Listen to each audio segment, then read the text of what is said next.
Peatreener Valdo Lips, magus võit käes. Minu jaoks esimene poolaeg kõrvalt vaadates oli päris selline keeruline ja raske ning ma arvasin, et siit see läheb, aga mis poolajal juhtus ka riietusruumis, mis te meestele rääkisite, et teine poolaeg nii võimast oli? Me ei muutnud mitte midagi. Meil oli see plaan, millest me alguses läksime, sellega me läksime praktiliselt lõpuni siin viimase veerandil, mis paar väikest muudatust kaitses.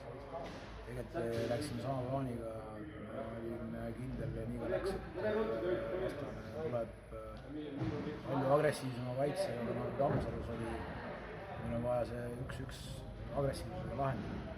Esimesel poolel võib-olla ei suutnud seda nii hästi teha, teisel poolel rääkisime selle üle ja siis vaheaeg ja teisel poolel oli palju parem ja loomulikult viskad rohkem sisse.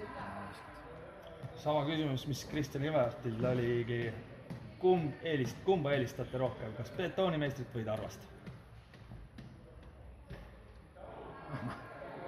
Jube keeruline vastast. Kui me vaatame seda hooaja turniirilabelit ja kuidas Tarvas on üle olnud, siis ikkagi betoonina, ütleme siis nii. Selge, aitäh ja edu Final Fouris! Aitäh!